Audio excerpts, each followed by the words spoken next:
चलिए आज हम लोग जो है केमिस्ट्री का सिलेबस स्टार्ट कर लेते हैं। जैसे केमिस्ट्री में सबसे पहले चैप्टर आता है केमिकल रिएक्शन एंड इक्वेशन। ठीक है, तो केमिस्ट्री का सबसे फर्स्ट चैप्टर जो है वो है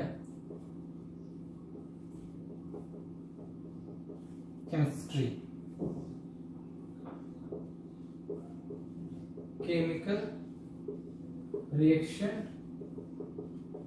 एंड इक्वेशन। सबसे पहला चैप्टर जो है केमिस्ट्री में हमारा यही है। ठीक है, तो इसके बारे में जो है आज हम लोग जो है वो स्टार्ट करेंगे।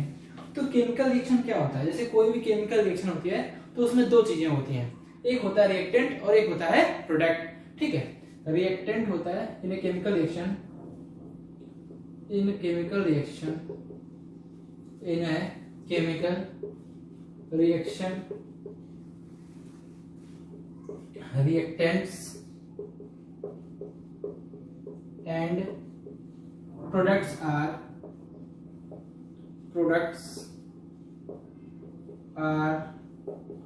involved। रिएक्टेंट होते हैं और प्रोडक्ट होते हैं, वही जो है यहाँ पे इन्वॉल्व होते हैं। ठीक है, ठीक समझ में आया इतना? ठीक है, in a chemical reaction reactants and products are involve. ठीक है, reactants are present on the reactants are present on left side and product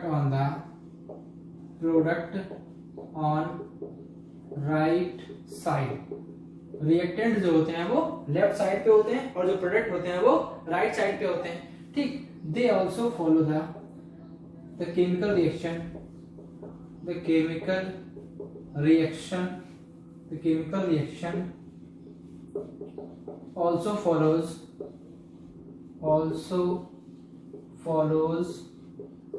law of conservation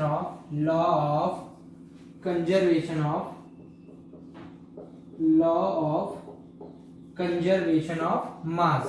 मतलब जो एक law of conservation of mass है उसका रेशियो भी chemical reaction है जो वो फॉलो करती है। ठीक है, तो केमिकल रिएक्शन क्या होती है? ठीक है, in chemical reaction reactants and products are involve. Chemical reaction कैसे होती है? जब कोई दो रिएक्टेंट्स इन्वॉल्व करेंगे और किसी प्रोडक्ट का फॉर्मेशन होगा। ठीक है, अगर उसको हम इक्वेशन के फॉर्म में लिख देंगे तो क्या कहलाएगी? वो केमिकल इक्वेशन कहलाएगी। ठीक है, रिएक्टेंट्स कहाँ पे प्रेजेंट होते हैं? राइट साइड, लेफ्ट साइड में। ठीक है, और प्रोडक्ट कहाँ पे होते हैं? राइट साइड में होते हैं। तो chemical reaction always follow the law of conservation of mass. जो केमिकल रिएक्शन है ये law of conservation of mass को भी क्या कहता है? फॉलो करता है। कैसे? जैसे मैं अभी बता रहा हूं, आप देखिएगा इसको। ठीक है, इसको एक बार नोट कर लीजिए जरा। ठीक, चलिए देखते हैं।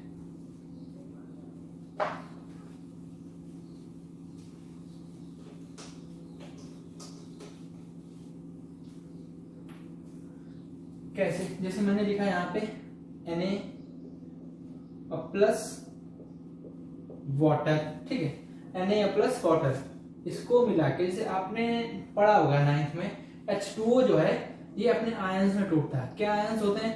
H प्लस और OH माइनस। ठीक है, तो यहाँ पे बन जाता है NaOH और प्लस हाइड्रोजन। तो आपने देखा जब सोडियम वाटर से रिएक्ट किया तो क्या बन गया वहां पे? सोडियम हाइड्रोक्साइड और plus water.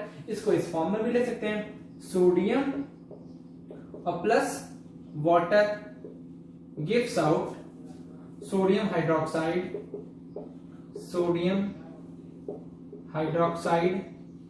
Plus hydrogen, sodium hydroxide और हाइड्रोजन। ये सारी चीजें जो है हमें मिल जाती हैं। तो इस तरीके से कोई भी केमिकल रिएक्शन जो है वो होती है। ठीक है, अब जैसे कि मैंने यहाँ पे लिखा Mg plus N2 gives out Mg3N2। कैसे बना होगा फॉर्मूला? आपने 9th में पढ़ा रखा है। ठीक है, Mg पे चार्ज कितना होता है? +2। नाइट्रोजन पे चार्ज कितना होता है? -3। क्रॉस मल्टीप्लाई किया तो क्या बन गया? Mg3N2 बन गया। ठीक, दिस ठीक है, समझ में आया कि Mg प्लस N2, तो Mg पे +2 चार्ज था, नाइट्रोजन पे -3 चार्ज था, तो क्या बन गया यहाँ पे? Mg3N2। इस तरीके से रिएक्शन जो है इन्वॉल्व हो रही है। इसको ऐसे भी लिख सकते हैं, magnesium magnesium plus nitrogen, magnesium plus nitrogen gives out magnesium nitride. ये हमें क्या देता है? मैग्नीशियम नाइट्राइड जो है हमें यहाँ पे मिल जाएगा। इस तरीके से कोई भी केमिकल रिएक्शन जो है वो हो जाएगी। अब जो केमिकल रिएक्शन होती है दो टाइप की होती है, एक होती है बैलेंस और एक होती है unbalance. Chemical reaction is of two types. कितने टाइप की होती है? दो टाइप की होती हैं। कैसे दो टाइप की होती हैं अभी बताता हूं। केमिकल रिएक्शन जो होती हैं टू टाइप्स की होती हैं। Chemical reaction is of two types. Chemical reaction is of two types। कौन कौन सी दो टाइप होती हैं? एक होता है balance chemical equation, balanced chemical equation, और एक होता है unbalanced chemical equation. Unbalanced chemical equation. Balance का मतलब होता है in which number of reactants equals to number of product, जिसमें नंबर ऑफ रिएक्टेंट किसके इक्वल होते हैं? नंबर ऑफ प्रोडक्ट के इक्वल होते हैं। अनबैलेंस में ऐसा नहीं होता है, number of reactant is not equals to number of product. Balance chemical equation में क्या होता है? In this equation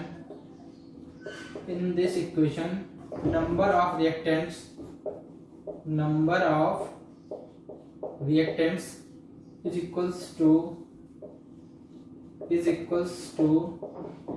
number of product। Number of reactant किसके इक्वल होते हैं? नंबर ऑफ प्रोडक्ट के इक्वल होते हैं।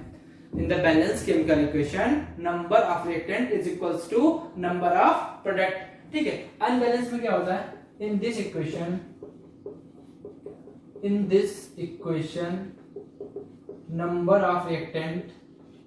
number of reactant is not equals to number of product, जिसमें number of reactant number of product के इक्वल नहीं होते हैं, उसको हम लोग क्या बोलते हैं? Unbalance chemical equation. जैसे मैंने अभी रिएक्शन करवाई थी तो वो कैसी रिएक्शन थी? सारी की सारी वो सारी की सारी अनबैलेंस रिएक्शन थी। अभी मैं बताता हूं कैसे बैलेंस करना है, कैसे अनबैलेंस करना है। इसको देख लीजिए एक बार, लिख लीजिए इसको।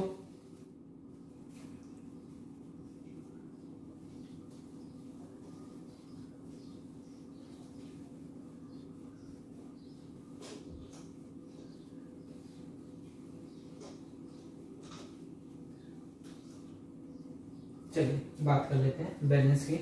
तो बैलेंस में क्या बात कर लेते हैं? जैसे मैंने यहाँ पे लिखा BaSO4 प्लस, चलो BaSO4 ये रहने दो इक्वेशन बैलेंस करने में। अभी चलिए हम ये ले लेते हैं, जैसे अभी हमने ली थी Mg plus N2 gives out Mg3N2। हमें क्या मिल जाएगा? Mg3N2 जो है वो हमें मिल जाएगा। ठीक, कैसे? इधर मैग्नीशियम में कितने मॉलिक्यूल हैं? एक मॉलिक्यूल है। इधर कितने एटम? सॉरी, इधर मैग्नीशियम का एक एटम, इधर कितने? 3।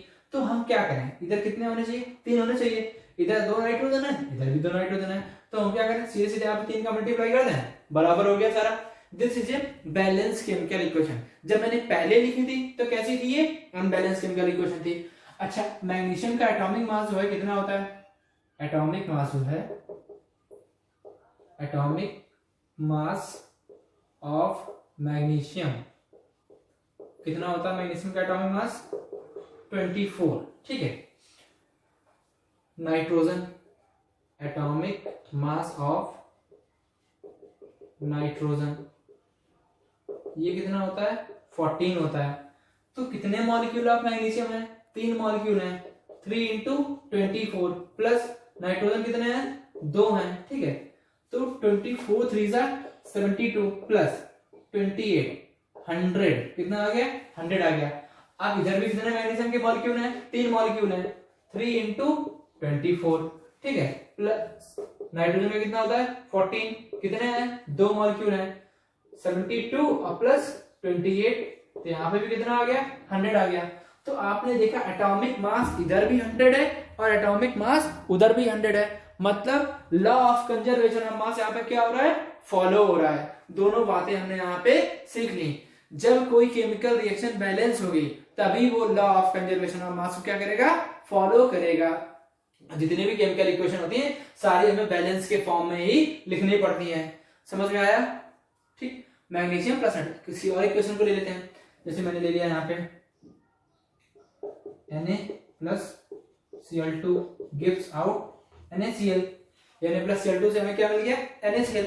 अच्छा Na के कितने मॉलिक्यूल है यहाँ पे, एक। यहाँ पे भी कितना है, एक मॉलिक्यूल। यहाँ पे कितने हैं, Cl2 के Cl के कितने मॉलिक्यूल है, दो मॉलिक्यूल। यहाँ पे एक, बैलेंस नहीं है तो हम क्या करेंगे, दो Cl2 के मॉलिक्यूल है यहाँ पे, तो हमने यहाँ पे दो का मल्टीप्लाई कर दिया। ठीक। अब तुमने देखा यहाँ पे कि यहाँ पे Na कितने हो गए, दो, और यहाँ पे Na कितने, एक, तो हमने यहाँ पे भी दो का मल्टीप्लाई कर दिया। अब देखो दो Na यहाँ पे, दो Na यहाँ पे, दो Cl2 यहाँ पे, दो Cl यहाँ पे। ठीक। तो this is a balance chemical equation. ये इक्वेशन कैसी है, बैलेंस्ड है। ठीक है। अब कंजर्वेशन ऑफ मास को भी फॉलो कर लेते हैं। 23.5 प्लस Cl2 का कितना होता है, 35 इंटू 2, दो मॉलिक्यूल है, दो Na यहाँ पे, दो इंटू 23.5, यहाँ पे भी दो है मॉलिक्यूल, तो यहाँ पे भी हमने कर दिया। Cl यहाँ पे भी दो है, 35 इंटू 2। देखिए ये भी देखिए, ये देखिए, और इसको देखिए, और इसको देखिए, सेम डाटा है, तो law of conservation of mass क्या हो जाएगा, यहाँ पे फॉलो हो जाएगा। समझ में आया आप लोगों को बात? नहीं आया? आ गया। चलिए, इजी कॉन्सेप्ट था।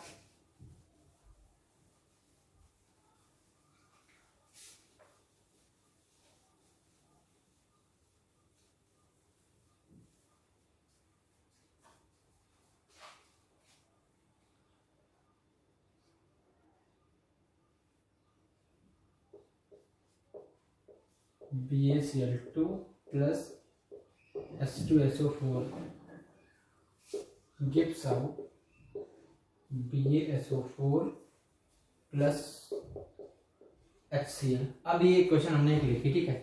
यहाँ पे कितने मॉलिक्यूल Ba के, एक मॉलिक्यूल। यहाँ पे भी कितना Ba का, एक मॉलिक्यूल। Cl2 के यहाँ पे कितने मॉलिक्यूल, Cl के यहाँ पे दो मॉलिक्यूल। यहाँ पे Cl का कितना मॉलिक्यूल, एक मॉलिक्यूल। यहाँ पे हाइड्रोजन कितने, दो, वहां पे कितने, एक। यहाँ पे भी SO4 है, इसको पूरा एक लेके चलते, सल्फर ऑक्सीजन लेके चलेंगे तो थोड़ा सा बैलेंस करने में दिक्कत होगी, तो इसलिए पूरा एक मॉलिक्यूल। यहाँ पे भी SO4 है, यहाँ पे भी SO4 है। तो हम क्या करते हैं, जो रिएक्टेंट होते हैं, रिएक्टेंट, फिर क्या, प्रोडक्ट। अब रिएक्टेंट की तरफ जो भी चीजें थी उसको हमने Ba लिख लिया। बैरियम था, क्लोरीन था, हाइड्रोजन था, और क्या था, सल्फेट था। Ba कितना था, एक था। Cl कितने थे, दो थे। हाइड्रोजन कितने थे, दो थे। SO4 कितना था, एक था। उधर भी बात कर लेते हैं। Ba कितने है, एक। SO4 कितना है, एक। हाइड्रोजन कितना है, एक। Cl कितना है, एक। अच्छा, Ba सेम है, SO4 सेम है, वेरी कहां पे कर रहा है, HCl, यानी कि हमें HCl को क्या करना पड़ेगा, बैलेंस करना पड़ेगा। अच्छा, सपोज हमने हाइड्रोजन में मल्टीप्लाई किया, दो का मल्टीप्लाई किया। अच्छा, हाइड्रोजन के साथ हमने ऊपर देखा, इसके साथ क्या है, क्लोरीन भी है। मतलब जब हाइड्रोजन में दो का मल्टीप्लाई किया तो दो का मल्टीप्लाई किसमें हो गया, Cl में भी हो गया। तो बैलेंस करने के लिए हमने क्या किया, हाइड्रोजन में दो का मल्टीप्लाई कर दिया। लेकिन हाइड्रोजन के साथ क्या था, क्लोरीन भी था, तो वो भी साथ में क्या हो गया, बैलेंस हो गया। जब हमने हाइड्रोजन में दो का मल्टीप्लाई किया, ठीक, तो कितना हाइड्रोजन हो गया, दो। अब दो हाइड्रोजन के साथ क्लोरीन भी कितने हो गए, दो हो गए। तो ये इक्वेशन क्या हो गई, बैलेंस हो गई। तो इस तरीके से इक्वेशन को हम लोग क्या करते हैं, बैलेंस करते हैं। Method of balancing the equation को कैसे बैलेंस करेंगे, आप लोग समझ गए। सबसे सिंपल वे यही होता है कि रिएक्टेंट भी लिख दिया और प्रोडक्ट लिख दिया हमने, फिर बाद में जो जो बैलेंस करना है उसके हिसाब से कर लेंगे, तो कभी मिस्टेक नहीं होगी। अगर हम इस हिसाब से करेंगे तो कभी जो है वो मिस्टेक हम लोग नहीं कर सकते हैं। समझ में आया, समझ में आया कि नहीं आया? चलिए देखते हैं आगे।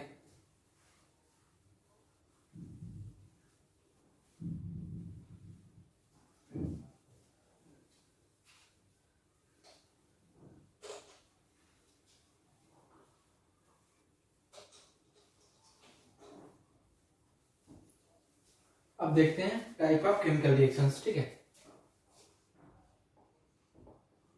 Type of chemical reactions,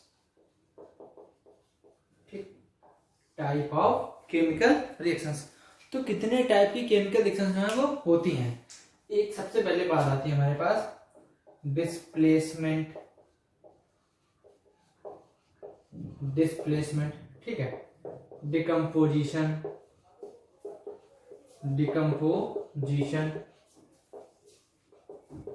double displacement, double displacement, ठीक। फिर आती है कॉम्बिनेशन, कॉम्बिनेशन, ठीक। एक और आती है, वो होती है oxidation and reduction, oxidation and reduction. पूरी हमारे पास 5 रिएक्शन जो है हमको पढ़नी है। एक होती है डिस्प्लेसमेंट, एक होती है डिकम्पोजिशन, एक होती है डिस्प्लेसमेंट, एक होती है डबल डिस्प्लेसमेंट, और एक होती है कॉम्बिनेशन, और एक होती है oxidation and reduction. 5 type of chemical reactions we have to study.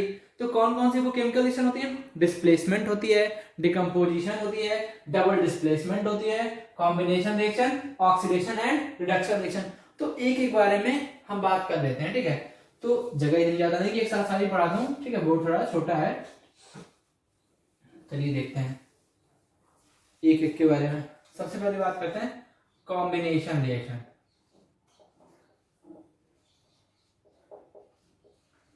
Combination reaction, combination reaction नाम से ही पता चल रहा है कंबाइन। क्या मतलब पता चला?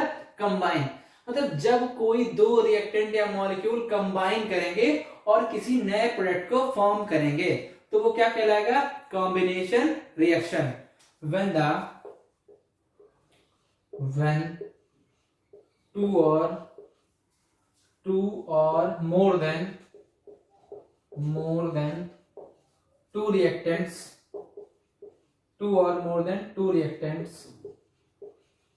reactants are involved and form a single product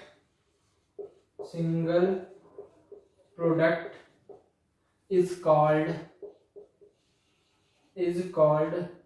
combination reaction। उस रिएक्शन को हम लोग क्या बोलेंगे? Combination reaction.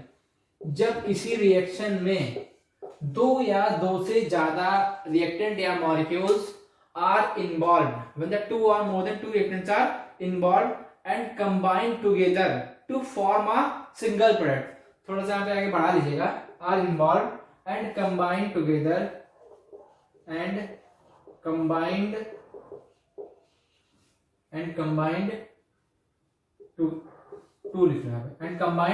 to form a single product।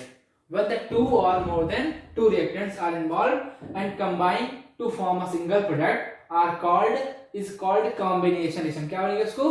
Combination. जब कोई दो चीजें मिल गई तो उसको हम लोग क्या बोलेंगे? कॉम्बिनेशन बोलेंगे। जैसे कि एक लड़का और लड़की मिलते हैं तो क्या कहलाते हैं? हस्बैंड और वाइफ। वैसे यहाँ पे क्या है? Na plus Cl। ये दोनों, पहले ये भी अकेला था बेचारा, ये भी अकेले घूम रहे थे। जैसे ये मैं हूं और ये वो जिनसे मेरी क्या हुई है? शादी हुई है, ठीक। दोनों मिल गए तो क्या बन गए? NaCl। फिर हम लोग कहां पे रहने लगे? साथ में रहने लगे। तो ये रिएक्शन जो होती है, कौन सी रिएक्शन होती है? Combination reaction. जैसे कि मैंने बोला X plus plus OH minus, ये भी यहाँ पे कंबाइन करके क्या बनाएगा? वाटर बनाएगा। Mg प्लस Cl2, तो ये भी क्या बनाएगा यहाँ पे? MgCl, दो मॉलिक्यूल ऑफ MgCl। तो these are the type of combination reaction. नहीं समझ में आया? ये क्या होती हैं? कॉम्बिनेशन रिएक्शंस होती हैं, ठीक। आगे बढ़ते हैं।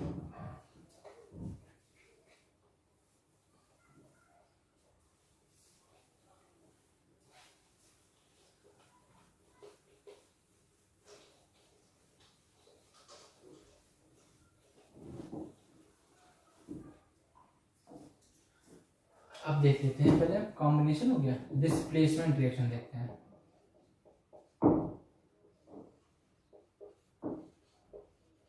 डिस्प्लेसमेंट डिस्प्लेसमेंट का मतलब होता है विस्थापन। फिजिक्स में आप लोगों ने पढ़ा होगा डिस्प्लेसमेंट और डिस्टेंस, ठीक है। डिस्प्लेसमेंट का मतलब होता है कोई किसी जगह को छोड़कर कहीं और जा रहा है, या फिर किसी ने किसी को किसी जगह से क्या कर दिया, डिस्प्लेस कर दिया। जैसे केमिस्ट्री आपको पहले कौन पढ़ाता था, पंकज सर 9th में, लेकिन अभी 10th में कौन पढ़ा रहा है, मैं पढ़ा रहा हूं। तो मैंने पंकज सर को क्या किया, डिस्प्लेस किया, मतलब मैंने डिस्प्लेस नहीं किया, अभी मैं हूं ना घर पे तो मैं बता रहा हूं, अभी बाद में वही सर पढ़ाएंगे आपको, ठीक। तो मैंने क्या कर दिया, वहां पे डिस्प्लेस कर दिया। तो किसी भी चीज को डिस्प्लेस करके उसकी जगह पे कब्जा कर लेना क्या कहा जाता है, displacement reaction. When more reactive reactant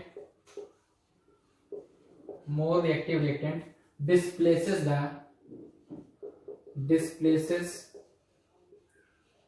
another reactant is called displacement reaction। उस रिएक्शन को हम लोग क्या बोलेंगे, डिस्प्लेसमेंट रिएक्शन। जब कोई मोर रिएक्टिव एलिमेंट किसी भी लेस रिएक्टिव एलिमेंट को, व्हेन मोर रिएक्टिव रिएक्टेंट या फिर एलिमेंट, ब्रैकेट में क्या लिखना है यहाँ पे, एलिमेंट भी लिख सकते हैं, ठीक है। When the more reactive element displaces the another reactant, तो ये कैसा होगा, अनदर रिएक्टेंट लेस रिएक्टिव होगा, इज कॉल्ड डिस्प्लेसमेंट रिएक्शन। तो जो डिस्प्लेसमेंट रिएक्शन होती है, it is based on the, this reaction is based on the, this reaction is based on reactivity series. किस पे बेस करेगा ये, रिएक्टिविटी सीरीज पे बेस होता है। तो रिएक्टिविटी सीरीज का मतलब होता है कि उसमें एलिमेंट्स होते हैं, रिएक्टिव एलिमेंट होते हैं, लेस रिएक्टिव एलिमेंट होते हैं, मोर रिएक्टिव एलिमेंट होते हैं। जो एलिमेंट जितना ज्यादा रिएक्टिव होगा वो कम वाले को क्या करेगा, वो डिस्प्लेस कर देगा। तो उसी को हम लोग क्या बोलेंगे, डिस्प्लेसमेंट रिएक्शन। पहले मैं आपको बता देता हूं, रिएक्टिविटी सीरीज बता देता हूं, फिर मैं बताता हूं आपको।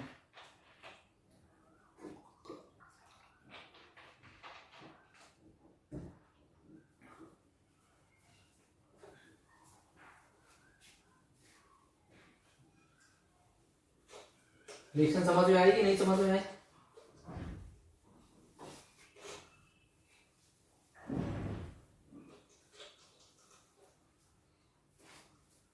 चलिए देखते हैं रिएक्टिविटी सीरीज।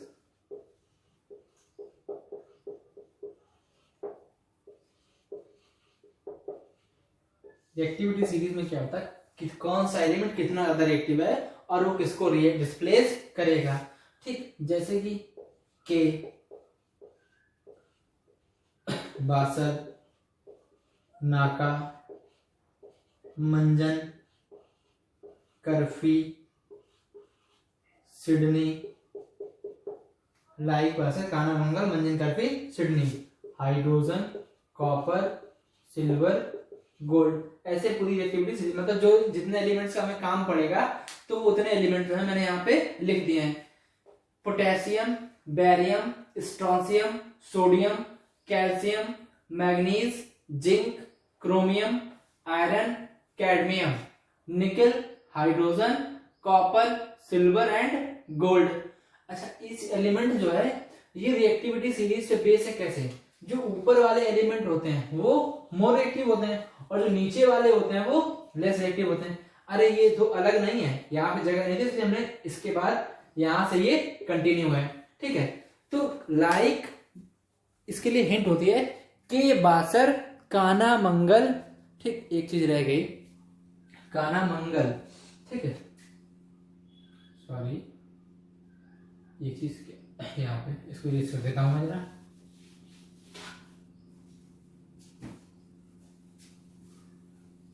अभी मैंने ट्रिक याद किया तो मुझे ध्यान आया।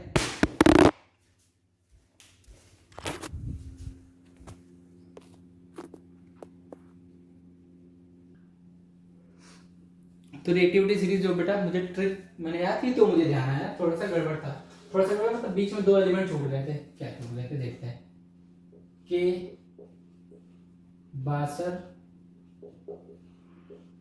नाका, मंगल, मंजन, कर्फी, सिडनी, हाइड्रोजन, कॉपर, सिल्वर, गोल्ड। तो ये जो दो एलिमेंट्स थे वो छूट गए थे, ठीक है। Potassium, barium, strontium, sodium, calcium, magnesium, aluminium, manganese, zinc, chromium, iron, cadmium, nickel, hydrogen, copper, silver, gold.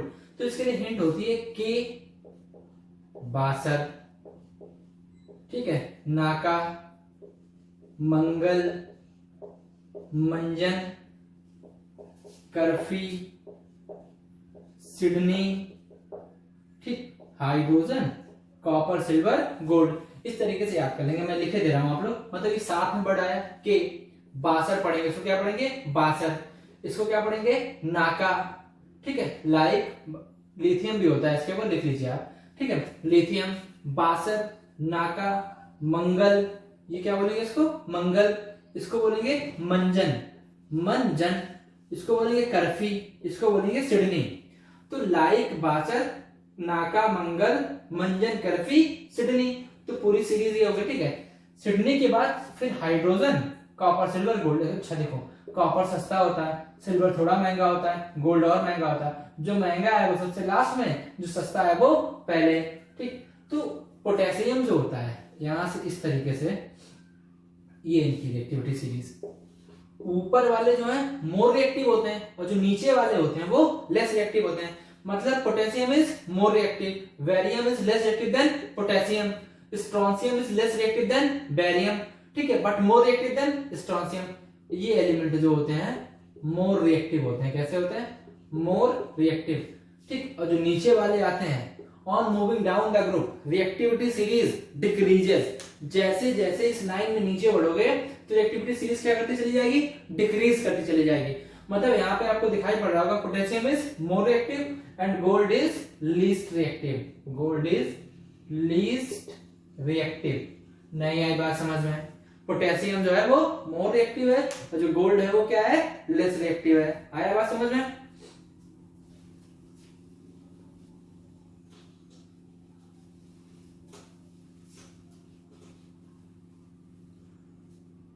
On moving down the group, on moving down the group ना करके on moving down reactivity of the element, reactivity of the element, reactivity of the element decreases. जो element की reactivity होती है वो क्या कर जाती है? डिक्रीज कर जाती है, ठीक। रिएक्टिविटी का मतलब है कोई भी एलिमेंट कितना एक्टिव है, वो कितनी जल्दी रिएक्शन करेगा। अब जैसे कि मैंने लिखा यहाँ पे NaCl प्लस पोटेशियम, अच्छा के 62 नाका। आपको दिखाई पड़ रहा होगा पोटेशियम कहाँ पे है? ऊपर, और सोडियम कहाँ पे है? नीचे। Potassium is more reactive, potassium क्या है? मोर रिएक्टिव है, और जो सोडियम है वो क्या है? लेस रिएक्टिव है। तो पोटेशियम ज्यादा रिएक्टिव है, मतलब रिएक्शन करेगा। जब रिएक्शन करेगा तो क्या करेगा? सोडियम को हटा देगा। तो इसने क्या कर दिया? KCl plus sodium. सोडियम बेचारा क्या रह गया? अकेला रह गया। तो this is a type of displacement reaction. क्योंकि पहले क्लोरीन के साथ कौन था? सोडियम था। अब क्लोरीन के साथ कौन है? पोटेशियम। तो ये कौन सी रिएक्शन हो गई? डिस्प्लेसमेंट रिएक्शन हो गई। नहीं आई बात समझ में? एक रिएक्शन और देखते हैं, ठीक। यहां पे मैंने लिख दिया H2SO4 प्लस कैल्शियम, ठीक। आपको बताया था 62 का ना मंगल, ठीक है, नाका, मंगल, मंजन, कर्फी, सिडनी, हाइड्रोजन, कॉपर, सिल्वर और गोल्ड। हाइड्रोजन यहाँ पे है, ठीक। हाइड्रोजन कहाँ पे है? सबसे नीचे, मतलब नीचे से चौथे नंबर पे था। और कैल्शियम ऊपर था। मतलब कैल्शियम जो है वो मोर रिएक्टिव है और हाइड्रोजन जो है वो क्या है? लेस रिएक्टिव है। तो कैल्शियम हाइड्रोजन को हटा देगा ना, आपको पता है हटा देगा, तो क्या बन जाएगा? CaSO4 और प्लस हाइड्रोजन वहां पे बन जाएगा। पहले हाइड्रोजन किसके साथ था? सल्फेट के साथ था। अब हाइड्रोजन क्या हो गया? अकेला। क्यों अकेला हो गया? क्योंकि कैल्शियम ने उसको क्या कर दिया? डिस्प्लेस कर दिया। तो this is type of displacement reaction. नहीं आई बात समझ में? अच्छा एक बताओ रिएक्शन क्या होगा, ये मैंने यहाँ पे लिखा MgSO4 plus aluminium. Is this reaction is possible? क्या ये रिएक्शन पॉसिबल है? देखिए बासर, नाका, ठीक, मंगल, एल्यूमिनियम कहां पे है? नीचे, मैग्नीशियम कहां पे है? ऊपर, मतलब magnesium is more reactive than aluminium, so the reaction will not occur. यहां पे रिएक्शन नहीं होगी। समझ में आया? तो ये कैसी रिएक्शन हो गई? डिस्प्लेसमेंट रिएक्शन हो गई। जब कोई more reactive element less reactive element को डिस्प्लेस करेगा तो वो क्या कहलाएगा? डिस्प्लेसमेंट रिएक्शन कहलाएगा।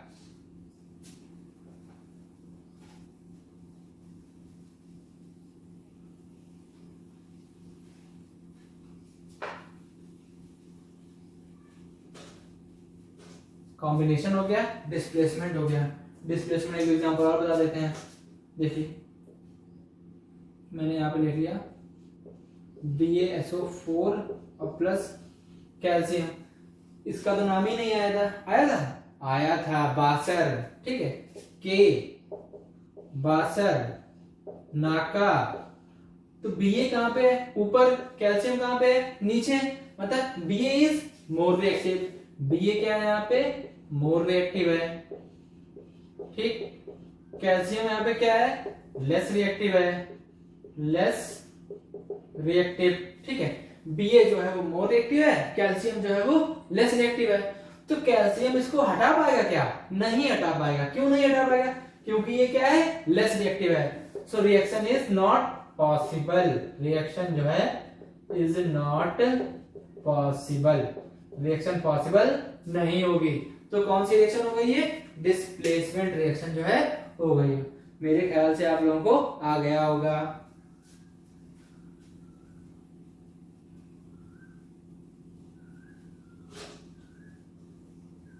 चलिए अब देख लेते हैं डिकम्पोजिशन।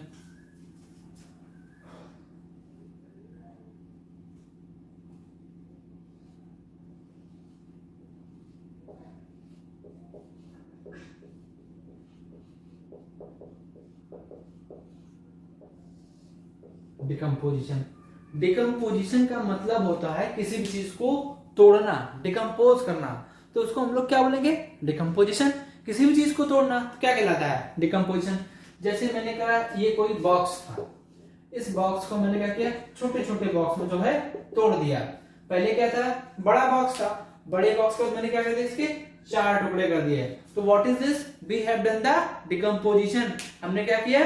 डिकम्पोजिशन किया। तो वैसे क्या होता है? डिकम्पोजिशन देखने का मतलब होता है when the reactant is decomposed into the, when the reactant का ऐसे लिख लो, when the element is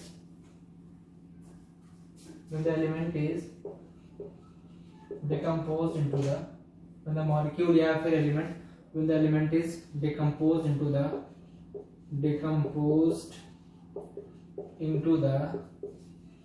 two or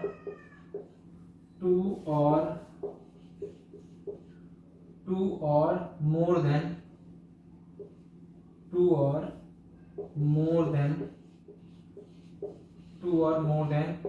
two products,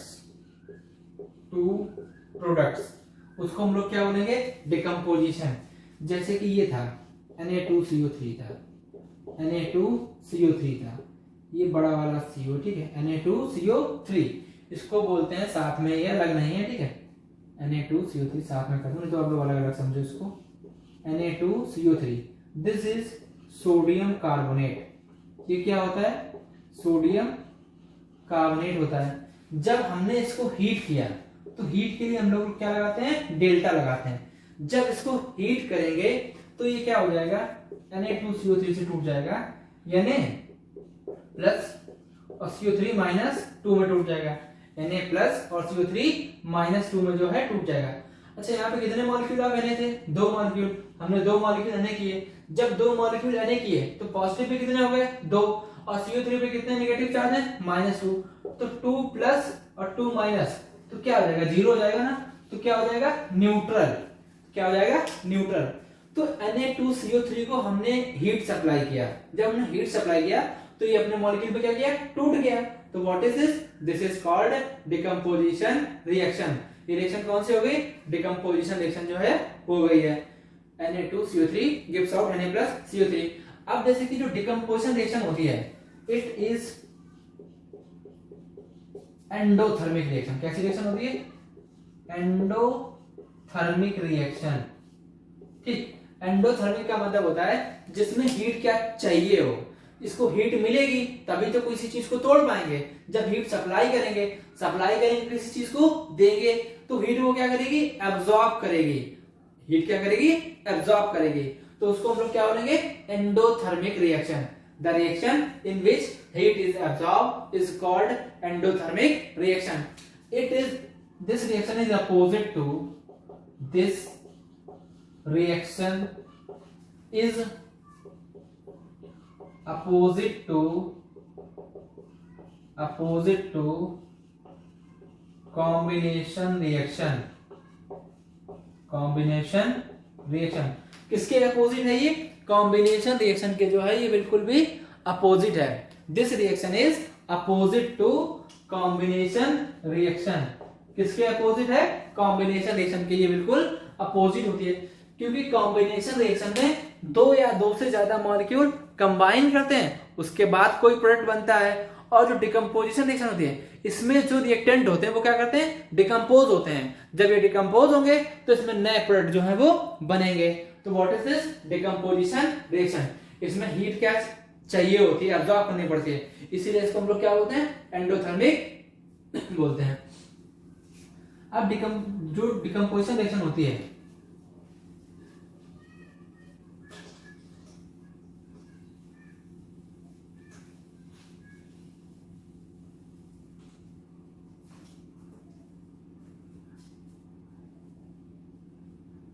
decomposition से कैसे, एक दो रिएक्शन और देख लो। NaCl, ठीक, NaCl को हमने कैसे तोड़ दिया, Na+ और Cl-, जब हमने हीट सप्लाई किया। ठीक, और हमने क्या किया, जैसे कि हमने ले लिया यहाँ पे CaCO3 हीट किया तो हमको क्या मिल गया, Ca+CO2 मिल गया। जब हमने कैल्शियम कार्बोनेट को हीट किया तो हमें क्या मिल गया, यहाँ पे कैल्शियम और plus carbon dioxide. This is calcium carbonate. ये क्या होता है, कैल्शियम कार्बोनेट होता है। जब हमने इसको हीट किया तो हमको क्या मिल गया, कैल्शियम मिल गया और क्या मिल गया, कार्बन डाइऑक्साइड मिल गया। तो what is this, this is a decomposition reaction. Decomposition reaction जो है वो 3 टाइप की होती हैं। Decomposition reaction is of 3 types. ठीक है, 3 टाइप की होती है डिकम्पोजिशन। एक होता है थर्मल डिकम्पोजिशन, और एक होता है फोटो डिकम्पोजिशन, और एक होता है electrolytic decomposition. There are the 3 type of decomposition reaction. कितने टाइप की डिकम्पोजिशन रिएक्शन होती है, 3 टाइप की डिकम्पोजिशन रिएक्शन होती हैं। There are 3 types of decomposition reaction. 3 type की डिकम्पोजिशन रिएक्शन जो है वो होती हैं। ठीक, नंबर 1 इज फोटो डिकम्पोजिशन। ठीक, नंबर 1 कौन सा होता है, photo decomposition. Number 2 is electrolytic decomposition.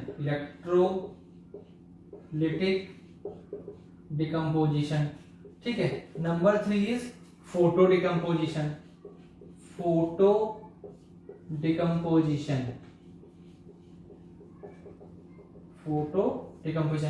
आपको नाम से ही समझ में आ गया होगा। फोटो मतलब लाइट, फोटो मतलब क्या होता है, लाइट मतलब सनलाइट। ठीक है, फोटो मतलब क्या होता है, लाइट। जब किसी चीज का decomposition in the presence of light is called photo decomposition.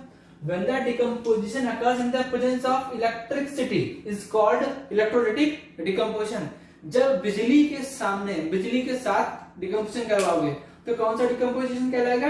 Electrolytic decomposition.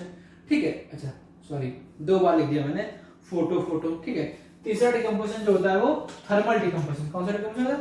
Thermal. Thermal, ठीक। तो जब लाइट सप्लाई करोगे तो क्या कहलाएगा? Photo decomposition. क्या कहलाएगा? When the decomposition takes place, when decomposition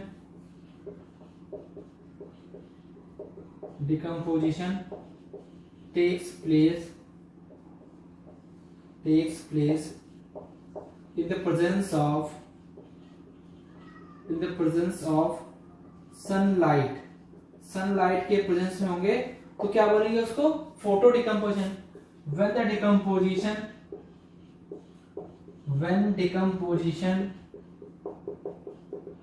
in presence of electricity, जब इलेक्ट्रिसिटी के प्रेजेंस में करवाएंगे तो क्या कहलाएगा? इलेक्ट्रोलाइटिक। और जब हीट सप्लाई करेंगे, हीट सप्लाई कैसे याद रखोगे? थर्मल। अच्छा, थर्मोमीटर में ही तो थर्म आता है, तो थर्म का मतलब ही क्या होता है? हीट होता है। तो थर्मोमीटर से हम लोग क्या मेजर करते हैं? अपनी बॉडी की हीट। तो ऐसे थर्मल से क्या हो गया? हीट सप्लाई में किसी चीज का डिकम्पोजिशन होगा तो वो क्या कहलाएगा? Thermal decomposition. जब लाइट के प्रेजेंस में होगा तो क्या कहलाएगा? इलेक्ट्रोलाइटिक। सॉरी, लाइट मतलब यही इलेक्ट्रिसिटी। ठीक है, जब सनलाइट के प्रेजेंस में करवाएंगे तो क्या कहलाएगा? Photo decomposition. अभी मैं एग्जांपल आप लोगों को बता देता हूं, एक एक लिख लिया, नोट बनाते चलिएगा बेटा।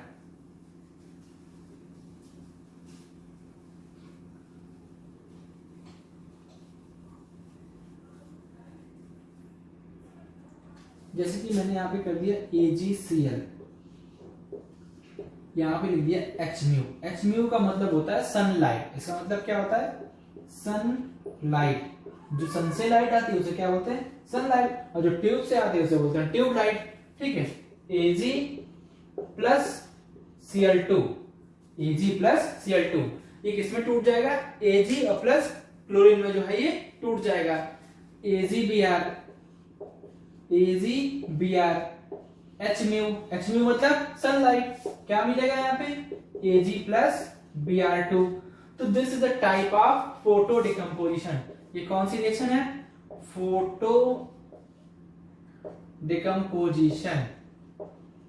डिकम्पोजिशन। जो ये AgBr जो होता है, this is use in the photography. कहां पे यूज करते हैं इसको? फोटोग्राफी में जो है हम लोग यूज करते हैं। This is used in the silver bromide is used in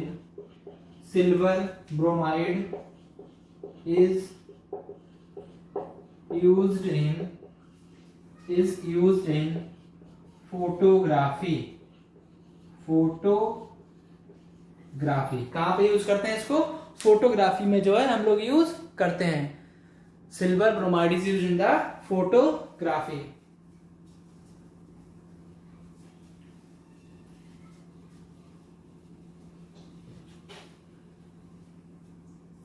अब जैसे H2O था,